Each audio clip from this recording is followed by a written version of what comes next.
Our folks in Photoshop CS6. Let's take a look at the layout here. Up here we have our menu bar, all kinds of great options over there. On the left you will see your tools. Some of these have carried over from Paintbrush. You might notice the eraser tool, the paintbrush tool, let me click on the eraser, and also the shape tool. Oh, sorry, that's the gradient, just kidding. And the shape tool. And within the shape tool are all the classic shapes, along with some new ones like custom shape tool. The way I pulled up this little menu is that I click and hold down on the mouse and ta-da, you get a little dropout menu. Alright, we also have our selection tool. You may remember that. It's called the marquee tool. It says rectangular marquee. Anytime you leave your mouse hanging over a tool, Photoshop will then give you a description of the tool or the name of the tool. So again, the tools on the left, the menu bar at the top, and over here at the right we have various little menus that we can modify. We'll talk a little bit more about these in a little bit. This basic layout is called your workspace. Now if we go up to Window, we can do different things to our workspace. For example, I can change my workspace to the new CS6 version, and you're going to see how it changes the layout here. Ready? 1, 2, 3, go! Bam! And now the tools are still on the left, but look, we have this new kind of layout over here on the right. So we're going to go back to Window, Workspace, Essentials. For the most part, in our class, we'll be using the Essentials workspace. You can play with these other styles on your own. Feel free to explore. Alright, now the main thing we need to understand, and we hope that we've covered up to this point, is that Photoshop works in layers. And before we can get into layers, we're going to create a new document. So Photoshop is open, but notice there's no document to work on. To create a new document, we're going to go up to File, New, and click Away. Notice the shortcut is Command-N for you advanced students. Alright, so we're going to name this Test. Or no, let's call it Practice. This is the name of the file. The preset options is the default Photoshop size. We're going to change this to US paper. Notice that the width and the height of our document is set to 8.5 inches by 11 inches. This is the size of a regular US paper or letter size paper. For this project, we are going to use pixels instead of inches. And to get a lesson on pixels, you'll have to watch one of our other videos called Understanding Pixels. So let's choose pixels over here from our drop menu. Once again, I'm just clicking the little arrow, boop, like that, pixels. The reason you want to change it to pixels before you change the size is because if you were to leave this in inches, and let's say we wanted to do 500 pixels by 500 pixels. Since it's set at inches, when we go to change pixels, it's going to convert 500 inches to pixels. And your numbers will have changed. You see that? It's now 150,000 pixels. Way too much. 500 by 500 pixels. The resolution is talking about how many pixels are in a square inch. Well, look at your thumbnail. Your thumbnail is about a square inch. So if our resolution is set to 300, that means that in the size of your thumbnail, there will be 300 pixels. That's a whole lot of pixels and a whole lot of resolution, and that makes some really clear images. So if you're ever going to print something out, remember this magical number, 300. Anytime you're going to print, your resolution must be at least set to 300. Now that we got that covered, if you're creating something that you're not printing out, like this practice document, then you'll be just fine with a resolution of 72. That's a nice low resolution that's not too blurry or too pixelated once it's up on your website or wherever you're going to be using it on your computer. So the magical two numbers are, for printing, 300. for web use, 72. Alright, now that we got that covered, let's go down to the next field here. It says color mode, RGB. RGB stands for really great breakfast. I'm just kidding. Stands for red, green, blue color mode. And what that means is your computer is going to mix reds, greens, and blues to create all the epic colors you'll see in our projects. Go ahead and leave it there. Sometimes we might use CMYK, which we'll talk about another time, but for this project, RGB. And we're going to leave it at 8 bits. The next field, background contents. When we first create our document, if we wanted to have a white background, the first layer being white, we'll leave it set to white. If we want the first layer to be transparent, we'll select transparent, or you can choose a color, custom color. We are going to use transparent. And the rest of these options we can leave as is, and go ahead and click OK. Bam! We have now created a new document. This is 500 pixels wide by 500 pixels tall, and that creates a perfect square. Now that we have our document set up, we will see that over here on the right we have a layers section. There's many tabs in this little window, this little menu window. Layers, channels, paths. We don't need to learn about panels and our paths and channels right now, not panels and shafts. But we are going to learn about layers for now. And you'll see that we have one layer, layer 1. There's a cool little thumbnail here that is checkered. The checkers represent transparency, meaning see-through. So this layer is see-through. And we'll demonstrate how it's see-through in just a little bit. Here's our layer, layer 1. And as we mentioned before, the important thing to remember about Photoshop is that Photoshop works in layers. And there are two things you always want to check if you're ever running into a problem. So you might want to note this one. Number 1, always check your tool. Make sure you're using the right tool for the right job. Number 2, always check your layer. Make sure you're working on the correct layer. Those two situations are the most common problems. So if you're running into a problem, it's probably one of those two. And if it's not, we'll figure it out together. Alright, so let's get started. We're going to start with simple basic shape. Let's go over to our shape tools, click and hold down, and it gives us the options. And I'm going to let go on the ellipse tool. You'll notice that over here it says U. That is a keyboard shortcut for this tool, the shape tool. So if I happen to be on my move tool, you can see that the move tool shortcut is V.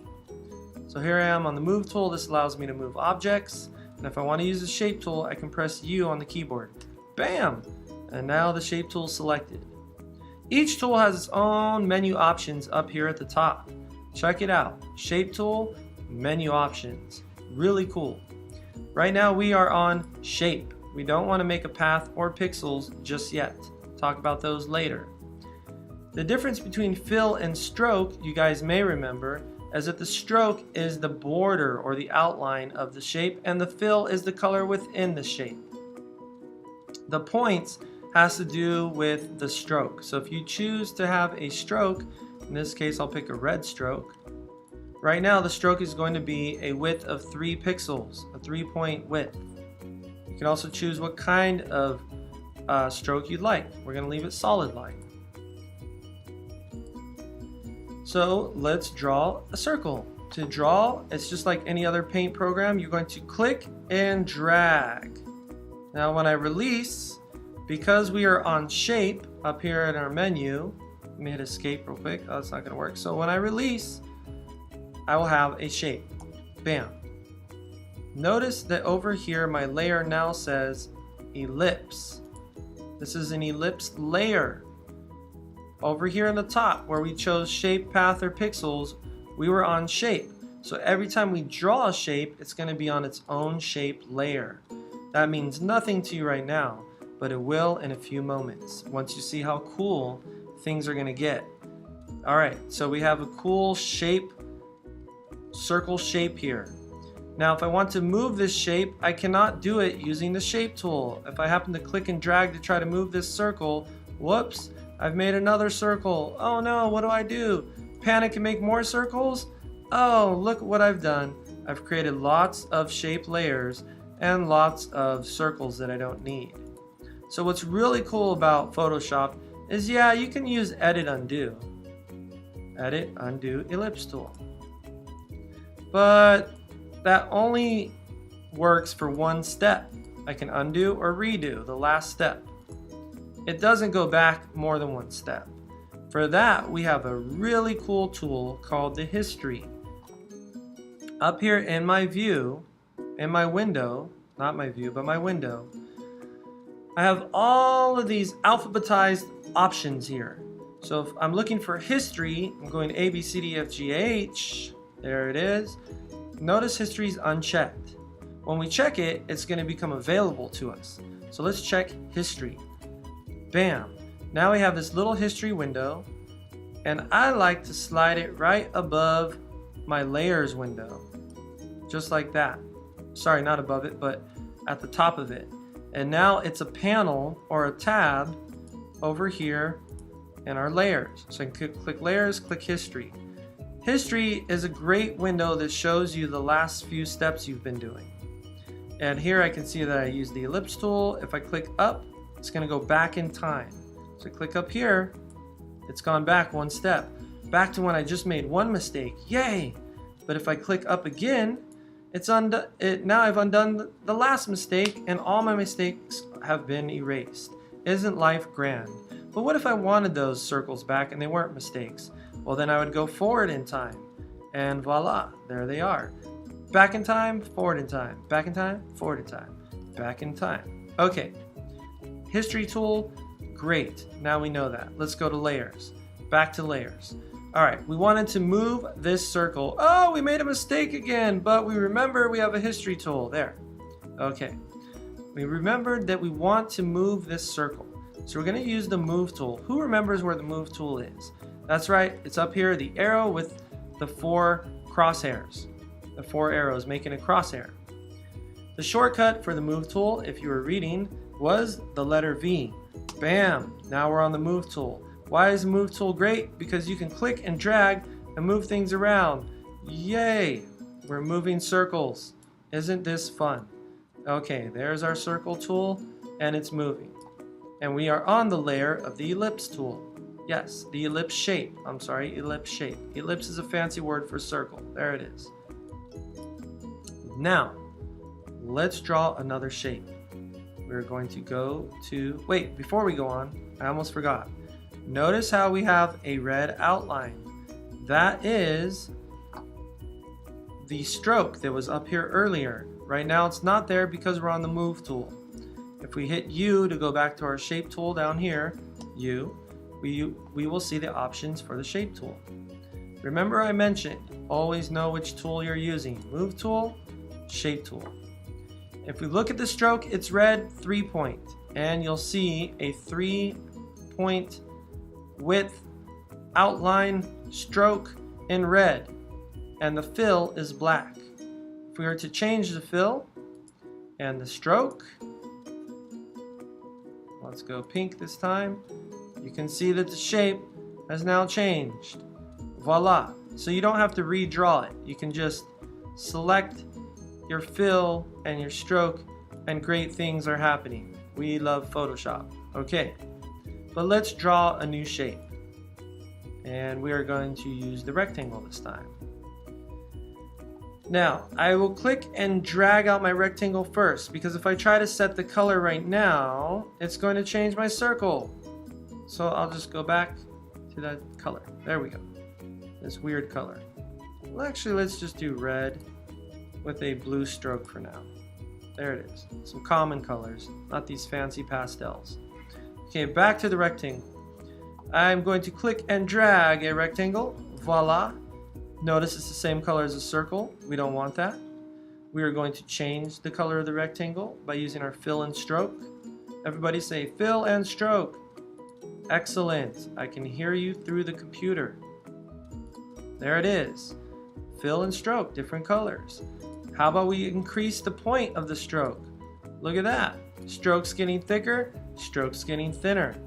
We love how easy Photoshop CS6 is. Now, let's get into some fancy schmancy stuff.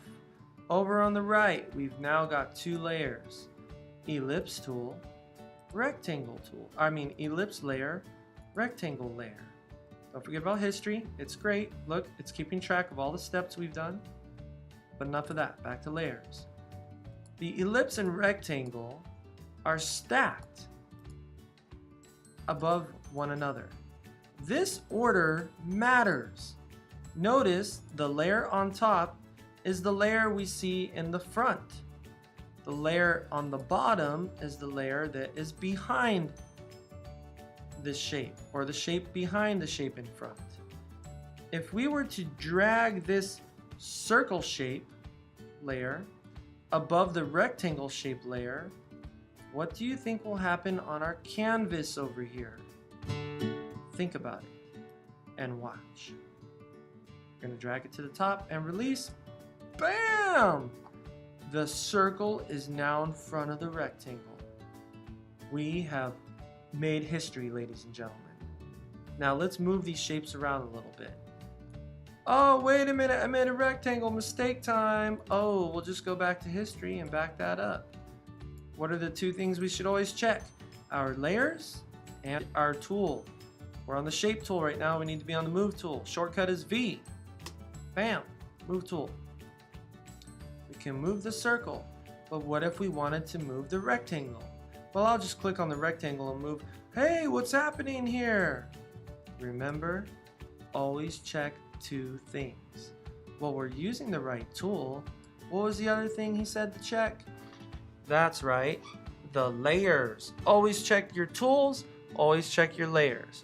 We are on the ellipse layer, which is why when I move the ellipse. If I want to move the rectangle, I need to click on the rectangle layer, like so. And now we can move the rectangle behind the circle. Isn't this amazing, folks? Well, it gets better. Watch this. You may be wondering, why is this important? Well, let's say you're building a house and you need a sun behind your house, but you accidentally drew it in the wrong place. You can simply move the sun behind the house. And there it is. The sun is behind the house. But if you were making some cool abstract art, let's see how layers can interact with one another. First, let's talk about opacity. Over here, opacity. Opacity has to do with how see-through or transparent the layer is. For example, I'm on the ellipse layer and my opacity is set to 100%. If I were to drag this little meter down, the ellipse tool would slowly become more transparent, therefore allowing us to see through it, like so. And if I increase the opacity, it becomes less transparent. Imagine the things you can create with transparent shapes and objects. The sky's the limit. Now, that's transparency and opacity. Lots of fun. Over here, we have layer effects. What you can do is choose these different options. Now, these are preset options. That means they've changed the effect levels of how these layers are going to interact. So if I choose darken, bam, where the two shapes intersect, it has been darkened. How about color burn? Ooh. A lot of these terms actually are tied back to terms that you use in photography. And back when people used to develop pictures on actual film, they would use terms like these to identify certain results. You guys will learn about that a little bit more in photography class. All right, soft light, Ooh, look at the hue. Excellent. Color. Luminosity. Subtract. So many excellent options. All right. Well, we've covered a lot so far. Let's fill in this transparent background back here, because right now it's transparent. We're going to create a new layer. This is the new layer button down here on the bottom right. Let me click so you guys can see. New layer button. There are quite a few buttons down here that we'll discover as we go along. New layer button looks like a peeling sticker. Boom. New layer. This layer is transparent once again. So even though you don't see it, there's a layer covering these shapes. In order for you to see that, I'm going to fill this layer with the color black. So I'll grab my bucket tool, which is under the gradient. You'll notice the shortcut is G. So let's go back to shape and hit G. And right now it's set to gradient. So to get the bucket, I'm going to click and hold down and go to my paint bucket tool. Now I will click and fill this entire layer. Boom. What happened to the shapes? Well, if you remember, the shapes are below this black layer. So right now they're being covered by this solid layer of black. If I move this layer to the bottom of the layers, it will move to where on the canvas? That's right, to the back on the canvas. So bottom equals back, top equals front. Top equals front, bottom equals back. You got it. Now, let's play with some other options here. So for now, we're going to delete our rectangle. By rectangle, here's how you do it. Click on the rectangle layer, and you hit the trash can down here at the bottom. Bing. Do you want to delete this layer? Yes, I do. Thanks for asking. And now I want to move my circle. Oh, what's happening? I'm moving the whole black layer. That's because, if you remember the two #1 rules, check your tool, check your layers. If I want to move the circle, I need to be on the circle layer or ellipse. Okay, let's check out layer effects. So we have layer styles and effects. What I can do is go up to layer and click layer style. You don't want to do this because this is kind of the long way. We're going to learn the shortcut way, which is to double click in this open space on the layer. If I were to double click on the words, then I can rename the layer circle. Aha, now I'm not going to call it ellipse anymore. But over here on the right, if I double click this empty space, bam, we get layer styles menu. This is a great menu because it's full of epic styles, all listed over here on the left. We will start with bevel and emboss. Bevel and emboss is kind of like making something look really solid and maybe protruding from the canvas. So I'm going to check this option. Check. That means that it's actually being implemented on this shape.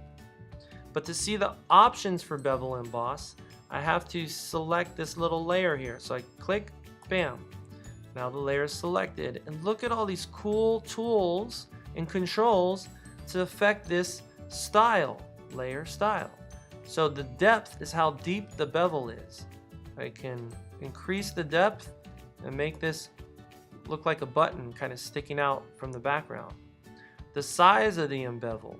So you can see that it's getting more and more embeveled. There you go. You see that? We've created a button.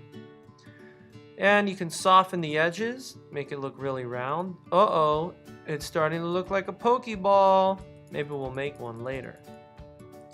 Alright, so that's inner bevel. You can do emboss, pillow emboss, outer bevel.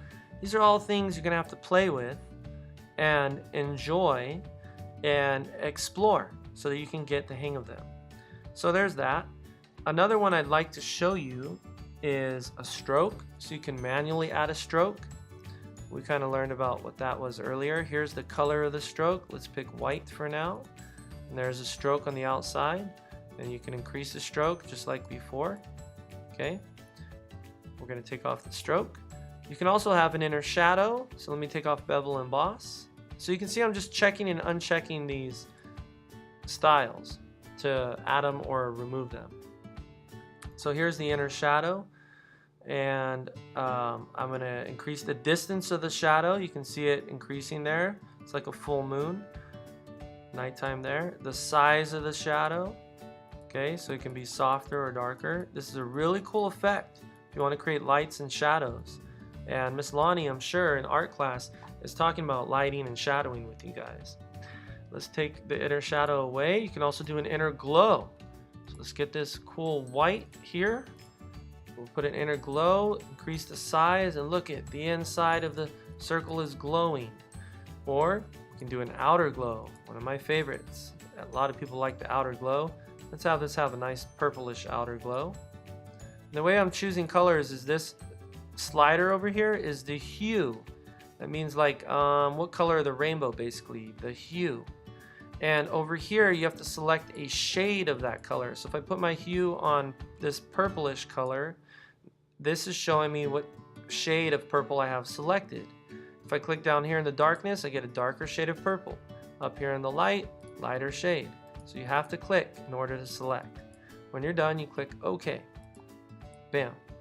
So let me increase the size of this outer glow, and ta-da, we've got that purplish glow. If you change the color, get a different color of glow. Very cool, right? And again, you can play with the effects of this glow. So many great things in the layer styles. Okay, I'm going to say OK. So we've covered layers, we've covered the history, our workspace, our canvas. There are many epic tools in here that we will use later on. And our menu bar, we covered some of the options here in our menu bar. In the next lesson, we'll talk about filters, and we'll just take it to the next level. I hope you guys enjoyed. Make sure you save your work, and I'll talk to you later.